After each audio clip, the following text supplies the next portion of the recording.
बोले गोविंद भगवान की, सच्चे दरबार की जय जय श्री राधे श्याम। ओम शांताकारं भुजगशयनं पद्मनाभं सुरेशं विश्वाधारं गगनसदृशरणं मेघवर्णं शुभांगं लक्ष्मीकान्तं कमलनयनं योगविद्यानिगम्यं वन्दे विष्णु भवभयहरं सर्वलोकैकनाथं।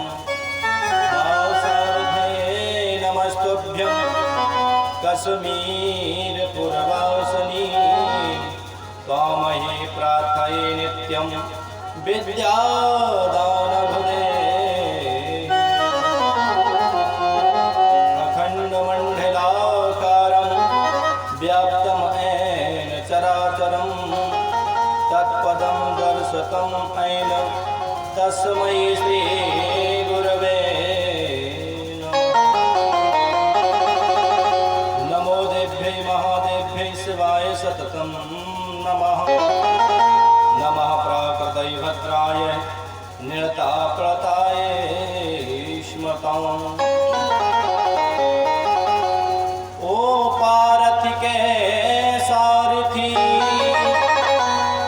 तुमको कोटि प्रणाम।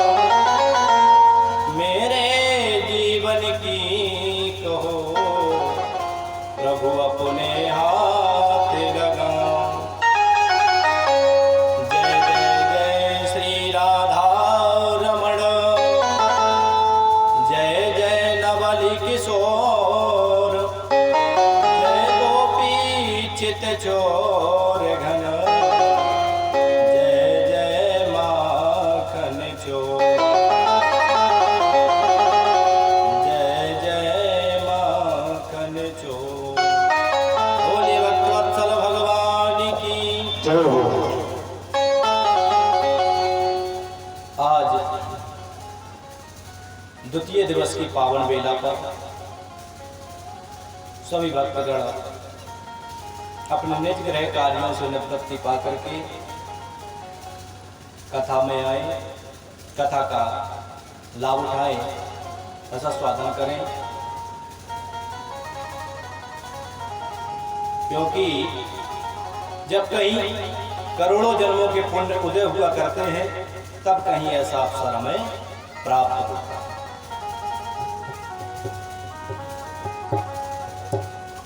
इसमें कहा गया है निर्मल मन जन सुख मोहि पावा, मोहि कपट छल छिद्र न भावा। कथा में आए और भाव होना चाहिए। कौन सा? निर्मल, साखाम भक्ति। भागवत का स्वरूप भा से भक्ति, गा से ज्ञान, वा से वैराग्य, ता से तपस्या। इसी को कहते हैं भागवत।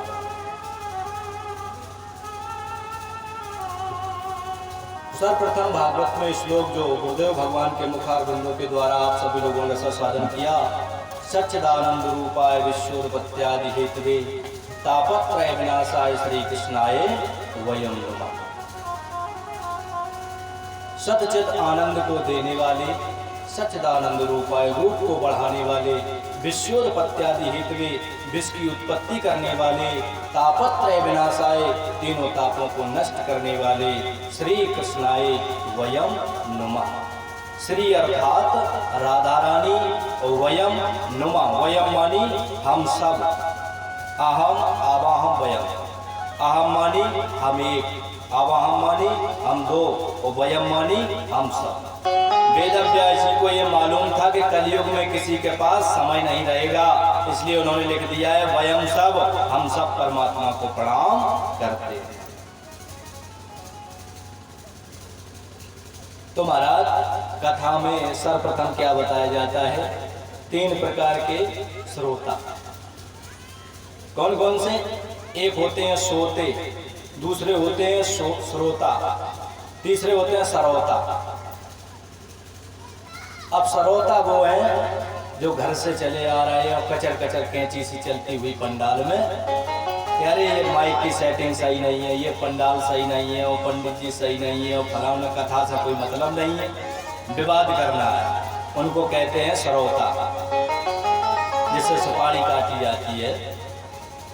और सोते कौन होते हैं? उन्होंने घर बोल दिया कि हम कथा सुनने जा रहे हैं, और कथा के प्रांगण में आकर के खम्भे से बैठकर उड़क गए और सो गए।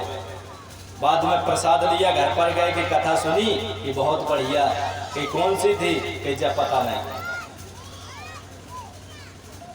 और लास्ट में रह जाते हैं श्रोता, जो कि कथा को ध्यान से सुनते हैं, श्रवण करते हैं। यहाँ पर सभी जो है श्रोता ही है कि श्रोता श्रोता सब रूप नहीं, कोई सोते और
सब एक जैसे नहीं होते हैं।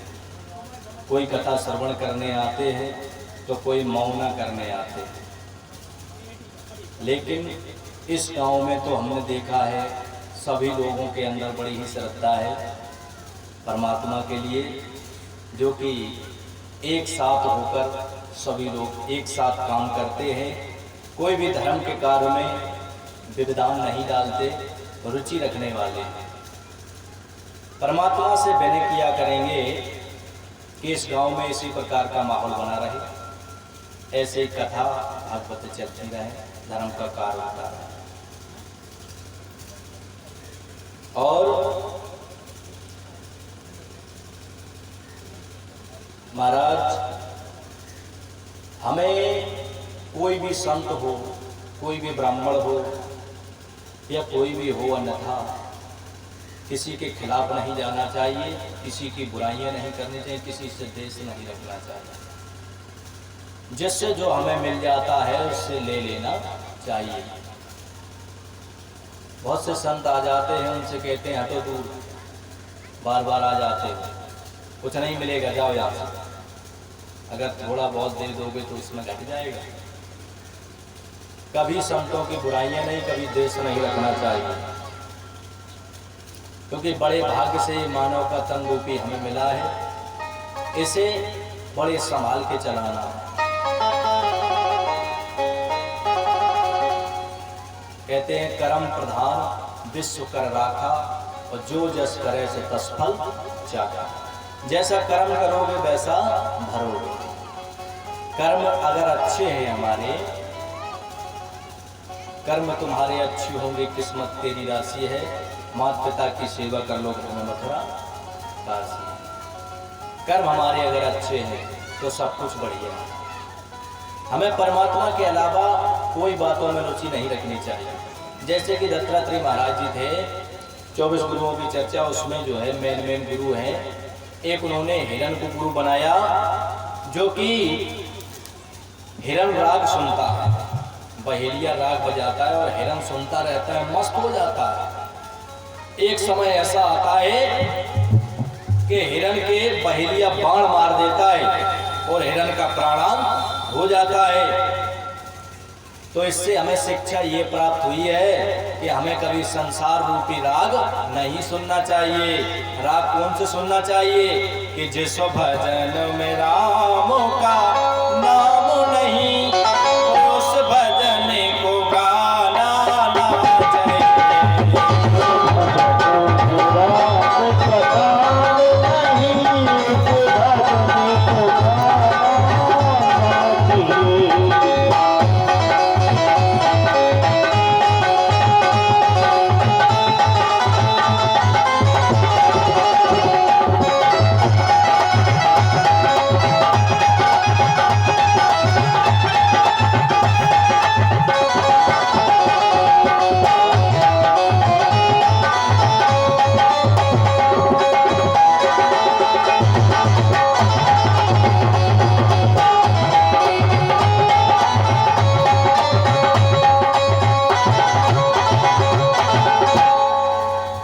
जिस भजन में राम का नाम ना, उस भजन को सुनना भी नहीं चाहिए, गाना भी नहीं चाहिए, संसारी रूप राग नहीं सुनना चाहिए। उन्होंने दूसरा गुरु किसको बनाया?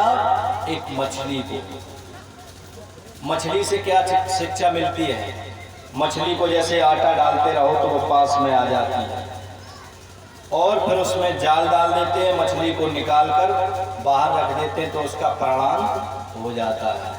उससे हमें शिक्षा ये मिली कि ज़्यादा स्वादिष्ट बनने की जरूरत नहीं है। घर में जैसे माताएं बहनें अगर कुछ भोजन बनाती हैं तो उसमें अगर नमक नहीं है तो कहीं नमक नहीं है, हम नहीं खाएंगे खाना, हटाओ। मिर्ची नहीं है, अलग हटाओ।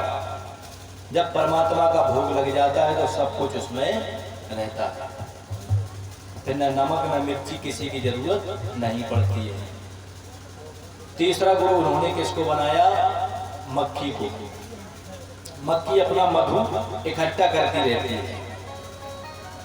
एक समय ऐसा आता है, एक पुरुष आता है काले कपड़े को धारण करके और उस मधु में आग लगा देता है, मधु को चोरी कर ले जाता है। उससे शिक्षा में ये प्राप्त हुई है कि जरूरत से ज्यादा धन इकट्ठा करके नहीं रखना चाहिए। चौथा गुरु उन्होंने एक वैश्या को बनाया था, दत्तात्रेय महाराज। वैश्या को गुरु बनाया। वैश्या क्या है, जब जवान थी तो तैयार होकर चौराहे पर खड़ी हो जाती थी तो बहुत सारी लाइनें लग जाती थी, देखते थे बहुत सारे लोग सांसारिक। जब उसको बुढ़ापा आया तो किसी ने उसके तरफ नहीं देखा। उसे आज विचार आया कि इतना अगर हम भगवान के लिए सजते तो आज मेरा उद्धार होगा। और गोविंद भगवान की। इधर गुरुदेव भगवान के बताए गए द्वारा भक्ति ज्ञान वैराग्य की कथा में आपने रसास्वादन लिया। उनको जो है श्रीमद् भागवत की कथा श्रवण कराई और उनको परम धाम को प्राप्ति हुई। लेकिन भक्ति जो है वो आज भी वृंदावन में नृत्य करती है। वहाँ पर ज्ञान और वैराग्य कोई नहीं है, मानता ही नहीं है, ज्ञान वैराग्य है ही नहीं वृंदावन। वहाँ पर तो भक्ति ही नृत्य करती है, सब लोग भक्ति में ही डूबे रहते हैं। एक छोटे से भजन की ओर चलते हैं, तत्पश्चात कथानक विषय में प्रवेश करेंगे। भगवत स्वरूपी अमृत रूपी ज्ञानमयी गंगा में गोता लगाएंगे।